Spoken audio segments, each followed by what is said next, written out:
እስቲ ዛሬ ሳምሰንግ ጋላክሲ A55 የሚባለውን አዲስ የተመረተውን የሳምሰንግ ስሪት የሆነውን ስልክ አብረን እናያለን ማለት ነው። ይህ ስልክ 6.6 ኢንች ፉል ኤችዲ ፕላስ ሱፐር አሞሌድ ዲስፕሌይ የምናገኘው ሲሆን 120 ሄርዝ ሪፍሬሽ ሬት እናገኘዋለን ማለት ነው። ይህ ስልክ ለጌም ተጠቃሚዎች በጣም ምርጥና አሪፍ የሆነ ስልክ ነው እና ደግሞ ፕሮቴክተሩ ደግሞ ጎሪላ ክላስ የሚባል ሲተገጠመለት ሲሆን በጣም ምርጥ ነው ማለት ነው። ሲሙን የምናገኘው እንደ ሌሎቹ ከጎን ወይም ከታች ምናምን ሳይሆን ከላይ ነው ማለት ነው። ወይም ቶፕ ኮርነር ላይ የምናገኘው ሲሆን ሁለት ሲም እና አንድ ኤስዲ ካርድ የሚጠቀም ሲሆን አንድሮይድ 14 ወይም ዋን ዩአይ ደግሞ 6.1 ነው ማለት ነው። ኔትወርኩ ደግሞ 5G ወይም አምስተኛው ጄኔሬሽን የሚባለውን አካቷል ማለት ነው። ካሜራውን ብናይ ደግሞ 50 ሜጋፒክሰል ካሜራ ሲኖረው 12 ሜጋፒክሰል ደግሞ አልትራ ዋይድ ካሜራ አለው ማለት ነው።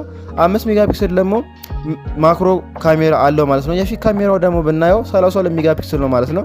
የስልክ ቪዲዮም ሆነ የተለያዩ ነገሮችን በቀርጹበት በጣም ምርጥና አሪፍ የሆነ ስልክ ነው ማለት ነው። ይህን ስልክ በ8 ጂቢ ራም እና በ128 ጂቢ ሜሞሪ እናገኘዋለን ማለት ነው። ወይም ደግሞ በ256 ጂቢ አለ ማለት ነው። ይህ ስልክ በሁለት አይነት ከለሮች አሉ፣ በጥቁርና በነጭ ወይም ብሉ ብላክ የሚባለውን ከለር ይዛል ማለት ነው። ባትሪውን ብናይ ደግሞ ባትሪው 5000 ሜጋ ሀርዝ ነው ማለት ነው። ሌላ ስልክ እንዳስተዋወቅላችሁ ወይም እንድታይላችሁ የምፈልገው ከሆነ ኮመንት ሴክሽን ላይ ጻፉልኝ ባይ